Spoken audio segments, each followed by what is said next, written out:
up from the floor. We're now moving ahead to the third of our householder mystery schools. Capricorn. And this is, along with Cancer, one of the hierarchical ones. And it's also, of course, in the householder category because it's a builder. So it's actually that which holds the culture together from one generation to the next by knowing how things work. By, the way the Native Americans would refer to Capricorn would be, say if you went to a Native American elder and you had a great idea. Let's say you're the Aquarian, you know. Oh, I got this idea, this amazing way of growing, and then the elder might say, okay, it's a cool idea, but does it grow corn? And then the other way of putting it, and this would apply to both Cancer and Capricorn, it's that all things Capricorn will do, historically, are ostensibly for the purpose of the 7 generations to follow. So it's historical, it has to do with continuity, it has to do with tradition, and it's conservative in that sense, and I don't mean conservative in the current political meaning of the word. It's based upon practical results. And it's hierarchical. So as I had mentioned in previous conversations here in this group, that it has been historically the role of the elder. In patriarchy, it's been father. Teacher, expert, prime minister, the responsible party. Now, when this goes well, it's that feeling that Capricorn can have of a job well done. Sometimes it's perceived of as the joy of multitasking. Holding together so much with demonstrable results. It worked. Oh, all right. You know what you're doing. You know what you're talking about. Gets results. Most importantly, and along with Cancer similar to this, it has a function. Capricorn without a function can be very, very afraid. Needs a job. And then to feel like it's worked. For often, well, the payoff for Capricorn is respect, but also seeing that results happened in a good way. There's a great deal of strength in it. Great backbone, capacity, strength and will. But it's actually in the category of a giver mystery school. Giver. It's really not doing it for itself. Now, I'm not saying it can't have an ego. I mean, every one of them can. Every mystery school, can have an ego. But with Capricorn, it's not like I'm getting off on on the power of the position. It's actually a self-abnegated position. It's always showing up to be of help. It has to have that function. It's like Cancer in that way. But because it is an earth sign, one of the primary differences between it and Cancer, they're very similar.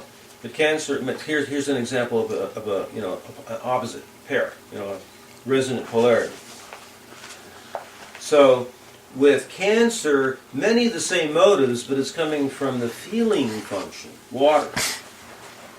While Capricorn is coming from the sensation function, which is really not about anything personal. In fact, it's separate from anything personal. It is arguably the least personal of all the places on the wheel. for reasons that are understood. The Prime Minister is busy. As a wisdom position, practical application of knowledge, one of the archetypes of Capricorn would be like a male or a female version of the Merlin. The Merlin. You know, well, the Merlin is an answer. It knows the answers. Welcome in the court of every king. But probably lives alone somewhere. Probably in a cave somewhere. And doesn't appear to have any needs. His only need, really, he or she's only need, is to make that contribution. To show up and give the answers. And to be able to help in that way. Occasionally there will be the Capricorn type that also does want to be personal. And that's where, like, say, if a person has a Capricorn moon, can have a great deal of compassion for their predicament because they don't know how to do that. They never had to do it. Because Capricorn in and of itself always remains hierarchical. But actually, it's this nature of hierarchy with Capricorn and also with Cancer, which is why many of the helping professions have the rules written the way they're written. You know, where, like, this is followed actually more stringently in Europe than it is in the U.S. today. But it's like, if you're a therapist, the training is you can't even become friends with your clients. In fact, sometimes it's so rigid as to not even shake hands with your clients. This is why you might see in different trainings, different schools, different teachers, where the participants do not sit at the same table as the teacher. There's a hierarchical separation. You know, as a Capricorn moon with Libra rising, I hate that. You know, I choose not to follow those rules. You know. But I also understand why in many of the formal helping professions it's like that. You know, teachers, don't be personal with your students. Therapists, not with their clients, and so on. It's rules of hierarchy. Well, and there's good reasons also, because what will frequently happen when a person has a great deal of Capricorn, or Cancer, they're setting up hierarchy in their relationships. So you end up then, like the challenges in a relationship where it can't work if somebody's projecting mother or father. It can't work if the person hasn't done their mother or father work. Because it works, it's transference. It's also, they can be co-conspirators. You know, the person who's the teacher or the counselor, loves being hooked as the father or mother. So that's why those rules are set up. It makes it pretty challenging for a personal relationship. The role of Capricorn is to have the job that holds it together for others. It's work-oriented, can be a workaholic, but is really happy in making a contribution.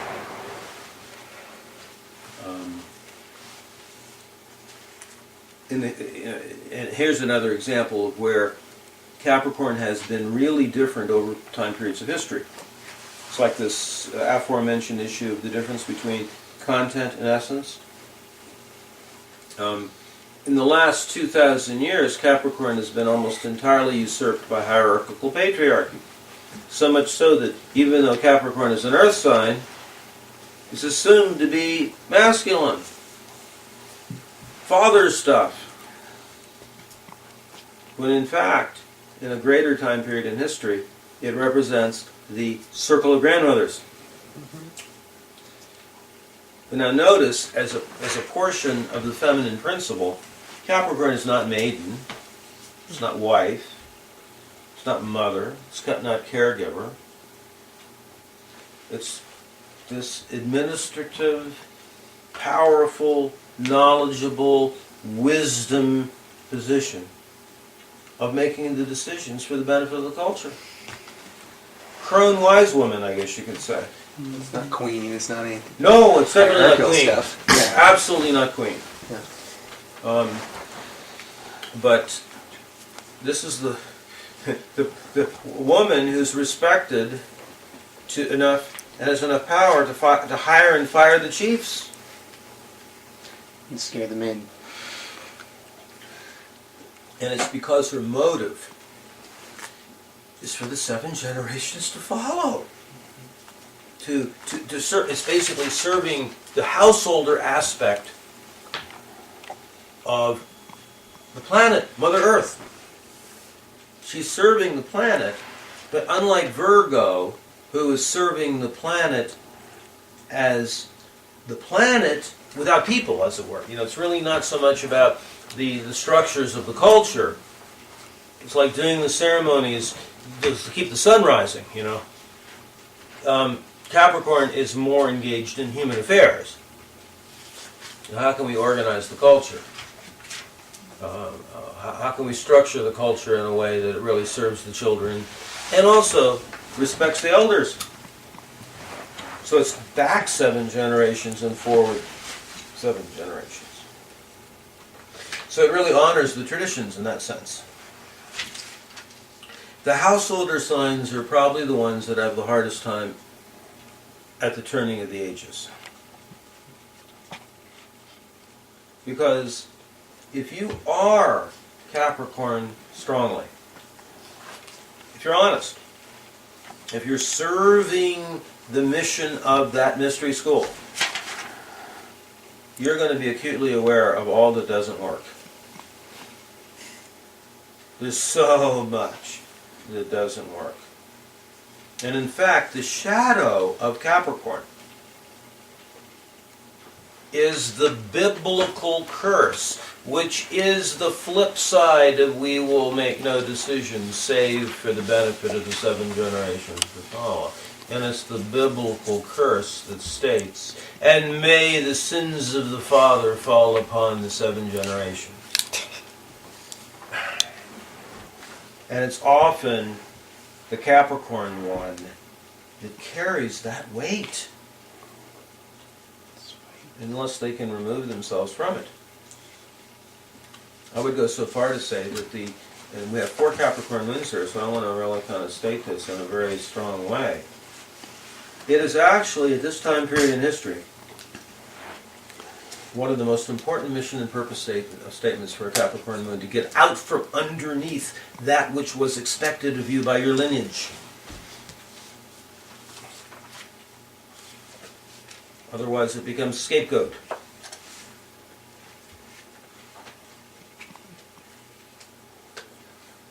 Often the Capricorn moon is the oldest.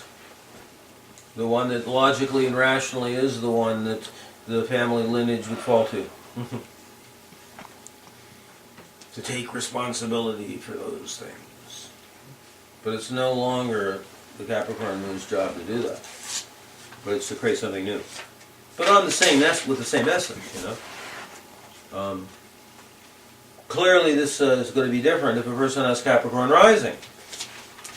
If a person is a newcomer to Capricorn, if it's a progressive part of the chart, Capricorn rising, Venus or Mars in Capricorn, something like that, it's very often in the earlier stages of that person's life, they're anything but responsible. They're practicing. Late developers. Making mistakes. That's the last person you want to turn responsibility over to. How else are they going to learn? They're beginners there. But it's what it is. It's kind of like that example I gave about Leo. You know, that Leo might be scared, horribly scared to be out there on stage. But once they finally do, oh, wow, does that ever feel good? Same thing with the, carrying out responsibility really well when it's a new position, when it's a progressive position. So parents, it's a pretty easy way. You can know the strategy of being with children with Capricorn. Giving them something important to do, let them know they did a good job. And if it's a progressive Capricorn position, have patience. They're going to screw up. But they sincerely want to learn.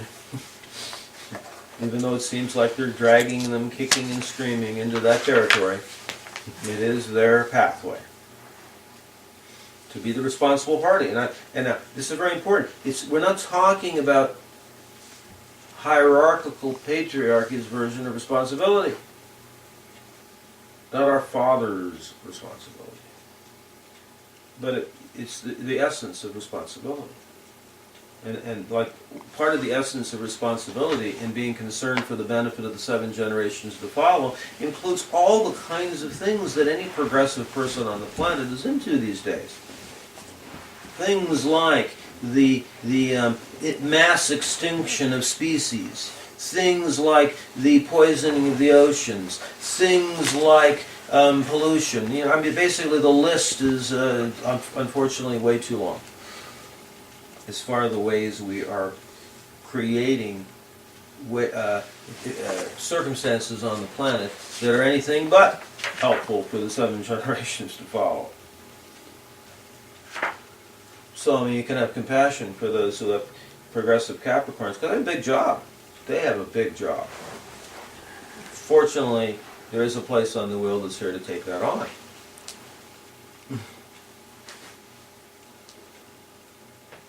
And so this is about responsibility in the sense of what really does work on the planet, with that longer sense, with that sense of continuity, the real meanings of words like traditional.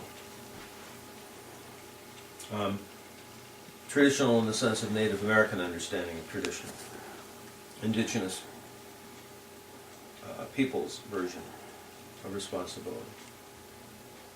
To the children, to the perpetuation of the culture, to the planet herself. So I could state here that there's a very beautiful resonance between the motive and purpose of Capricorn and Virgo. They have similar jobs. One is more about organization of people. Virgo is more associated with the honoring of the planet herself.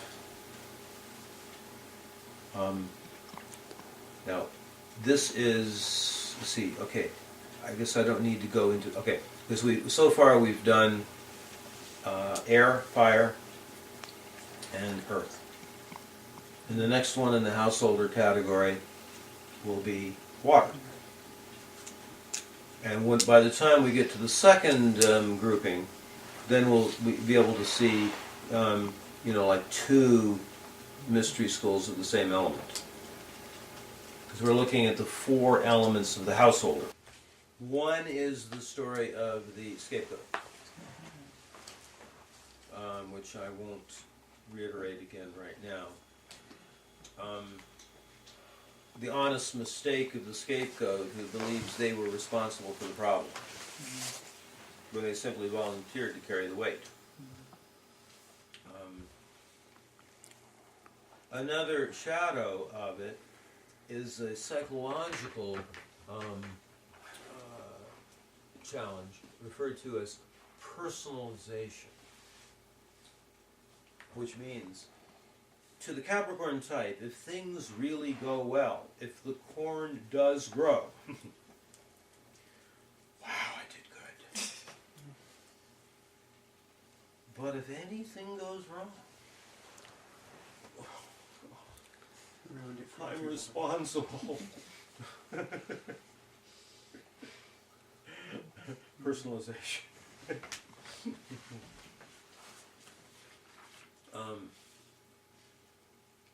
Also, I guess you could say associated with the shadow would be its lack of ability to be personal, which is why it has a reputation in traditional astrology, particularly the moon position.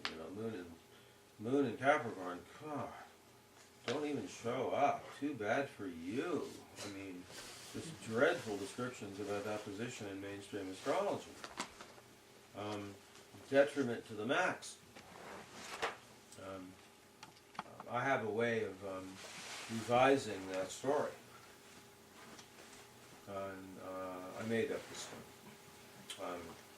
Well, for the most part, I'm a compiler and a systematizer, and give credit to where I get stuff. But every now and then I make up one. Right? So here is sort of the real possibilities inherent with Capricorn. Capricorn is kind of like the frozen ice tundra of Siberia or Alaska. I know it doesn't sound very good at first. Hang on. Now, what are the characteristics of the frozen ice tundra? It lasts a long time. It's deep. It's thick, unchanging. The stability of it is immense. It's gold. Formidable. But what happens if the ice melts? Drunken trees. Huh? The trees go. No. If the ice melts, discovered in the tundra are quick frozen forests, are mammoths that are quick frozen, and the food in their stomachs, if you thaw it out, is still edible. There is the rich history of thousands and thousands of years frozen in the tundra. And when it thaws out, it has the richest, deepest, multi-layered complexity of the human experience over the longest period of time. All it has to do is thaw out. And this is major stuff when it does. I mean, basically, when the Capricorn tundra melts, you can hear it halfway around the world. It's a big deal. It's rich and deep and powerful and mature and strong and grounded. And it has the entire history of humanity in it. But of course the key is it flowing out. Yeah, all the building blocks of life are in it. Right. It's cold and The rigid. life's viability is there. So we have a lot of ice thawing out on the poles now. Mm-hmm. We certainly do.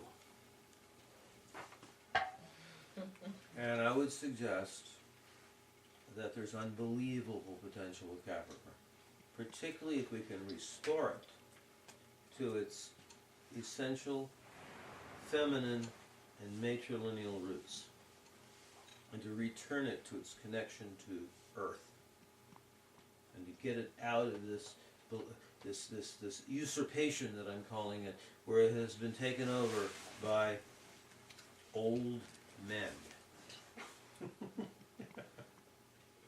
Greedy men. Huh? Greedy men. They don't have to all be Right. old. Right, right. No, not all of them are old. Just greedy.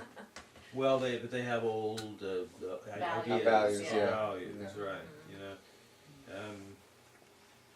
it's a big job. I mean, this is a major area where the difference between content and essence is most seen, because of course the current world financial system is entirely Capricornian of the last 2,000 years. I mean, quite frankly, much of the money system was sourced by the Knights Templars in service to the Catholic Church. The invention of compound interest. What a brilliant invention. The whole edifice of our economic system is contrary to Earth values. It's flowing out too.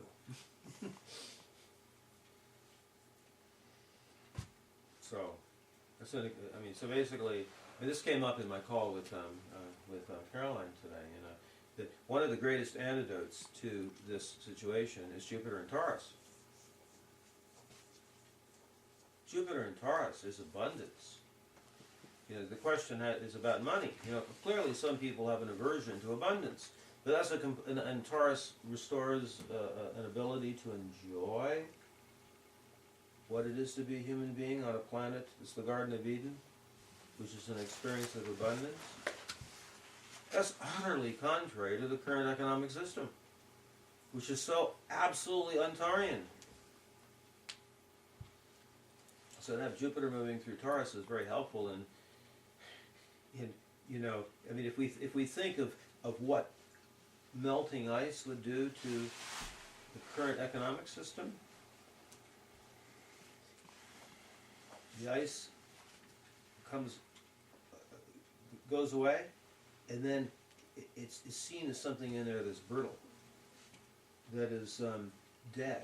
It can't hold together without it being frozen, and it collapses. And that's Jupiter in Taurus that's helping with that. We haven't even got to Taurus yet, but I'm just giving a difference between the Capricornian version of economics. Well, because the two of them don't. I mean, sometimes Taurus, I would think, would have trouble finding the beauty in a Capricornian situation. Right. But in that aspect, to see it break away would be very beautiful for Taurus. It would be. Yeah.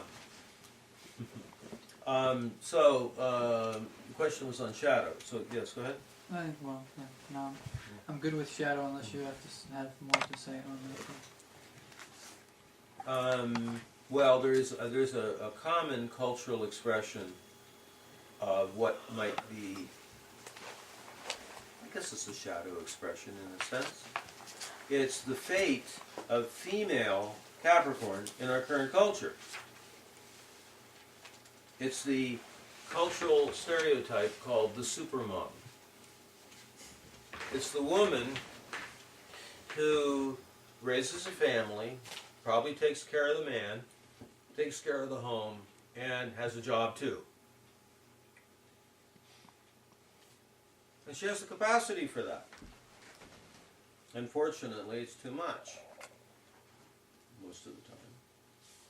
And so therefore, we do actually have another shadow story that goes with Capricorn because of its relationship with Saturn.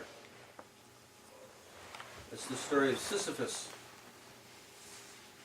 Sisyphus is that old Greek story with the short version of it is that Sisyphus's job is to roll the stone up the hill. At the end of every day, it crashes down to the bottom. Same thing every day. On a good day, Sisyphus thinks, well, somebody's got to do this. It's not even the cultural definition of insanity, because, you know, in the cultural definition of insanity, you expect that maybe the next day it's not going to crash down to the bottom. He knows it crashes down to the bottom. Change the game. So one of the ways out for a Capricornian predicament is change the game. Boy, does Capricorn ever need to needs to do a lot of game changing right now. But please, I'm sure you're getting what I mean by the essence of Capricorn. I mean, if we think of the circle of grandmothers, if we think of the value in having structure, tradition, ways of life that keep the culture working from one generation to the next, where it really is serving the next 7 generations to follow, in harmony with the earth, as an earth sign. And a householder. And there's, And a householder. And there are so many elegant, positive expressions of Capricorn. Sacred geometry is one of them. Sacred geometry is Capricornian. Building with the laws of the universe. Creating institutions and forms in alignment with the structure of the cosmos, the cosmology of the world.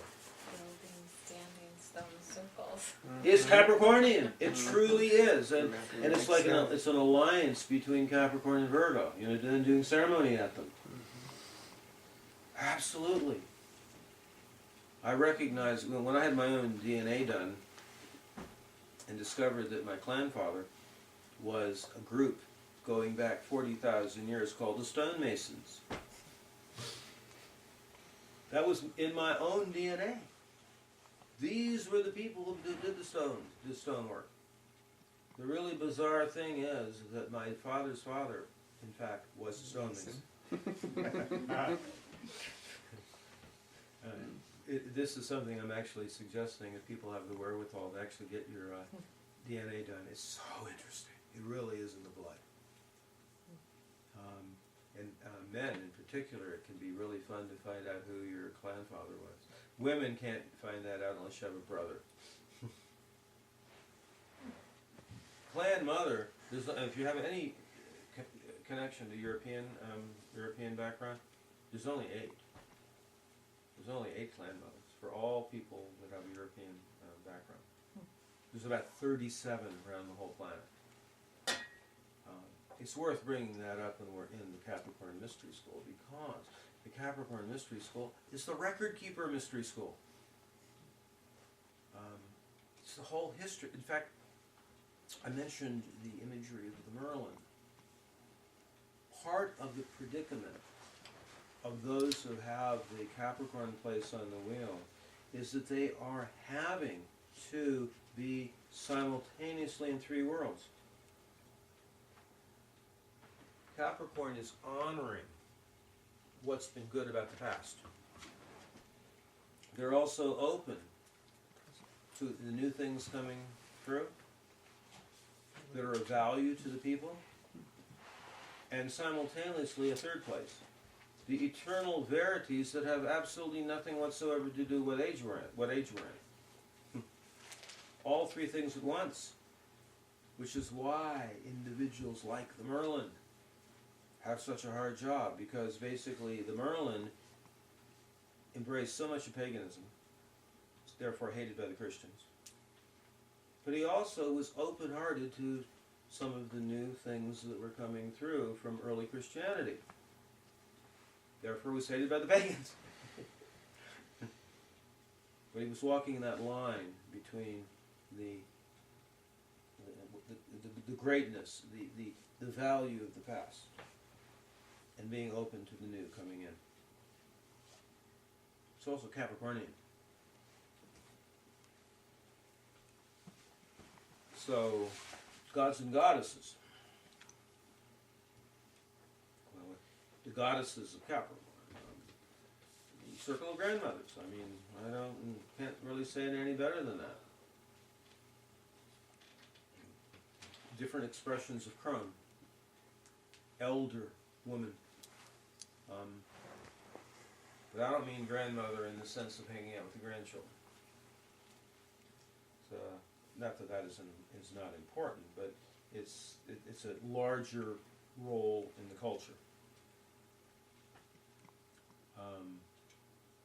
than gods. What in the world are the Capricorn gods? Well, The old man with the beard. nice try. Did you use Cronus for that?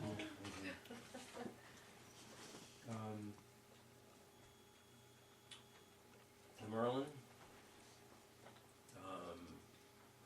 a good father. A good father. I mean, it's definitely in the father. You know, so when these books have been written about the different archetypes of the masculine, I think I mentioned this before, that usually they come up with 4: father, king, warrior, priest. Capricorn is father. I mean, the good father. It's one of the authentic hierarchical roles. The version of teacher that is really teaching, I mean, there's many different versions of teacher. I mean, there's the teacher who is simply there to inspire. That's one version of teacher. That's a Sagittarian teacher. And, you know, you can have the Leo teacher, for whom teaching is a performance. Capricorn is the person who's done their homework and they know what they're talking about, and they're looked up to as somebody who has done, you know, just they're not making it up, which often happens with Aries type teachers. Well, the Aries type teacher is like the one who goes to one workshop. The next week they're teaching what they learned at triple the price. There's a lot of shadow that comes from that.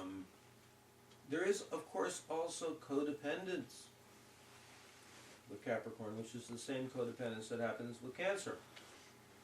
The father who will not let the son grow up because he'll lose his job.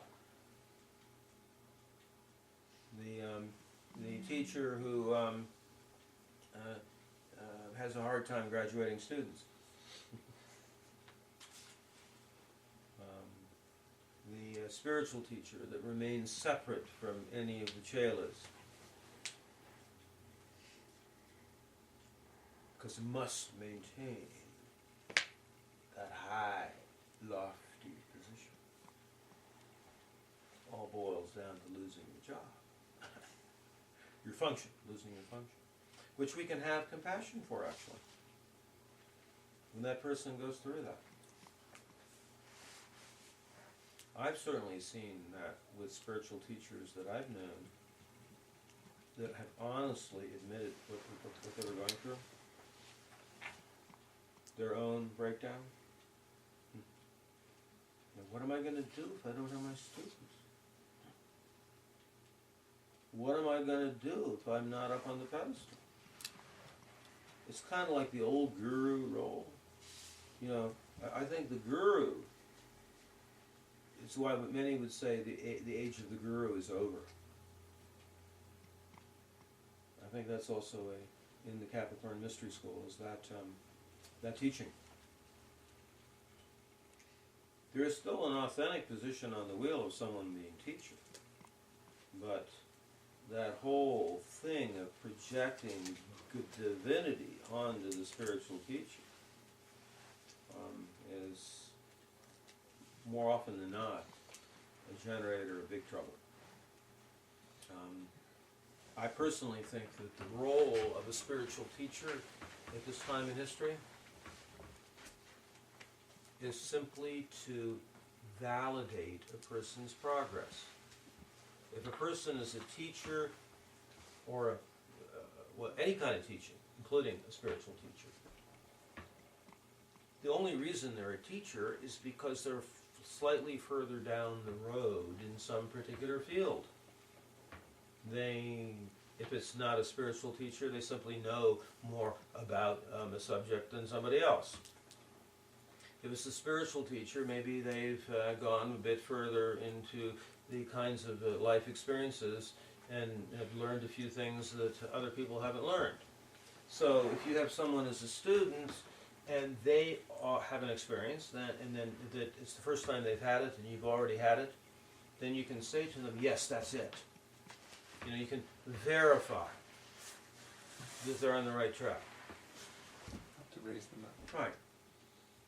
That's what I think the role of the teacher is, really. And then, of course, if it's just about knowledge, you know, I mean, okay, you want to learn what I know? Fine, here it is, you know, but then it's like I really want a person to know.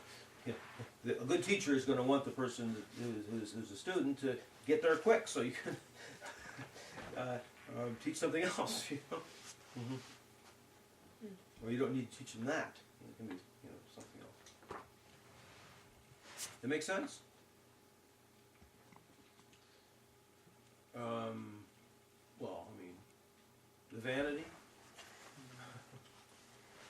We already talked about that one. Okay. Well, yeah, the vanity. The Capricorn moon person wakes up in the morning, and that's one version of Capricornian vanity. They know. it always reminds me, like Capricorn is like the place of knowing the answer. Capricorns are supposed to know the answer. There is this absolutely incredible, amazing Grateful Dead song. I should have thought of putting this one on for Capricorn too. It's a song called Saint Stephen. Anybody here know that song? We don't have any deadheads in I didn't bring my dead head. here. Huh? I didn't bring my dead head. Okay. Anyway, the lyrics, this was actually a song they wrote with regards to this guy named Stephen Gaskin, who was in the late 60s, a spiritual teacher. The guru who would show up I think it was every Monday night. He was famous in San Francisco for Monday night class. And people would show up and he just asked them questions all night, and he'd be there answering. And they wrote this song called Saint Stephen. And the lyrics were, "Can he answer? Yes, he can. But who will give the answer to the answer man?" That was their way of kind of, parodying that person. So these are all Capricorn stories. So those of you who are in the room with Capricorn Moon, how are you relating to what I'm sharing? What do you exactly, when you talk about getting out from under it, what do you have in mind there? I mean, besides, But don't take it on. If there were expectations of you, either expectations of you or any expectations you have that you would receive because of being in that position. It's very often, none of this is 100%, but often the Capricorn Moon is the one who is most set up to receive the family lineage, the benefits of it. You might even have to change countries. Yeah, that's so cool. But this may not be either of your stories, but it's like in my own case, it's like my youngest brother was the favorite of my mother.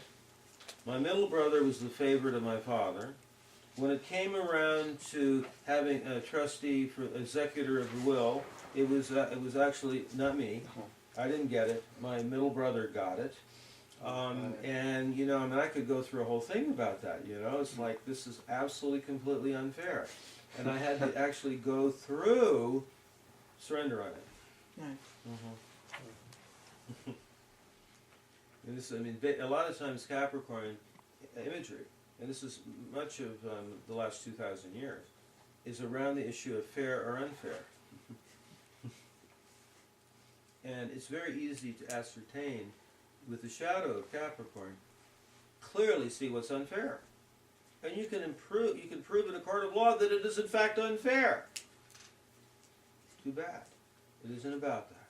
That's when the team of lawyers takes you aside, and they kind of recuse the jury, and and you have the counsel with the lawyers and the judge, and that's when the judge says, "You have proven your case perfectly, but unfortunately that level of law is not applicable in this court." Deal with it. My experience is escaping, from Capricorn moons.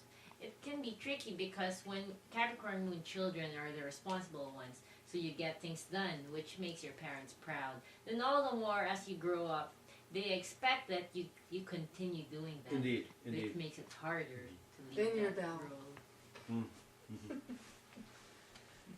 At a certain point, I was taking the responsibility in the family way, taking the responsibility but not getting the credit for it. At a certain point, Yes. I just walked away from it. Well, that's I good. thought, okay, let them That's liberation. handle it themselves. Because it's like, And if you're able to get past the guilt around that, and just say, that's not my job anymore. I did that a while ago, yeah. That's what I meant earlier, when I was Okay. saying, is get out from underneath it. Yeah, okay. Even though in other time periods in history, maybe we're only at the 5th generation, or the 6th generation, and you would have had to have done it. But now, because of the turning of the ages, changed the game. But what about the bigger role? Hmm?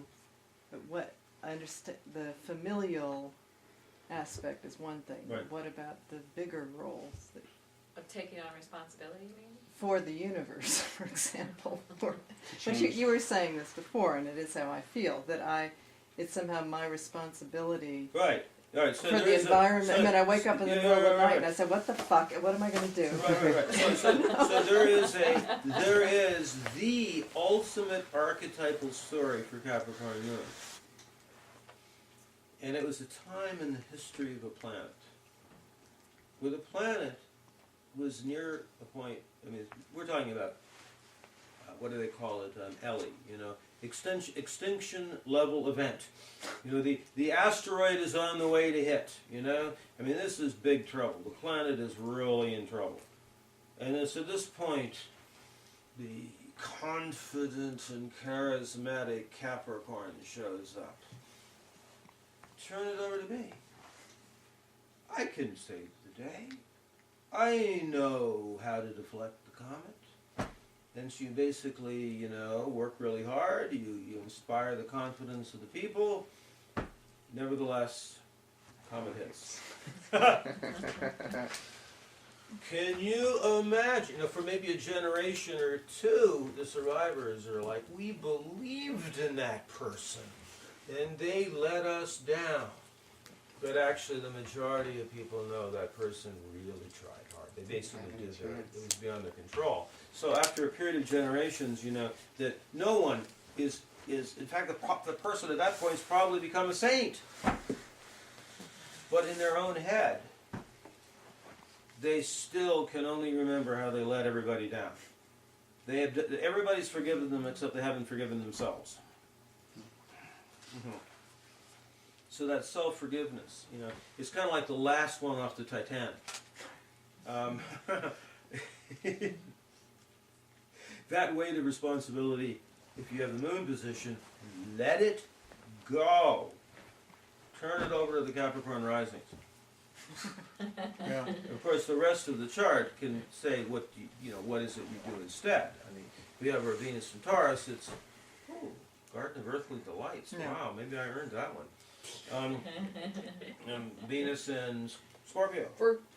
Virgo. Well, then you're still here to serve the planet, but it's not like to have to bear the weight of responsibility for anything. Well, it doesn't have to be for the masses. I am one of those that wakes up in the morning. Okay, I got to do it right today, and Well, this and, is and cool. I You all- really feel like I have a lot of weight on my shoulders. I feel Well, like you all as I'm relate to getting what I'm older, talking about, then, right? I'm trying to take on responsibility that's not even mine. I'm like, what? My Yes. husband says, "Why are you doing This is I why don't know. I am going into this as deeply as I am. This is the very structure of that mystery school. So when you find yourself thinking those thoughts when you wake up in the morning, but maybe a better question is, what is mine to do? What is really mine to do now? And looking at it from the progressive kind of the chart rather than from the Capricorn moon perspective. Right. Mine is mostly on the cosmic level. And you have Venus in, Scorpio. yeah, so you and she talk. Yeah. Because you get to have a life of passion and enjoyment and pleasure, not taking on more responsibility, because it's infinite. It's an infinite thing. So maybe it would be time for us. Well, how long have we got on this one? 49 minutes. Yeah. Okay. I'm doing my best on this. But, you can see how rich this particular vein is for your own personal work. I always wonder if when I might still talk, but you can end it. All right. So, all right. That was Capricorn, folks. All right. Cancer comes next.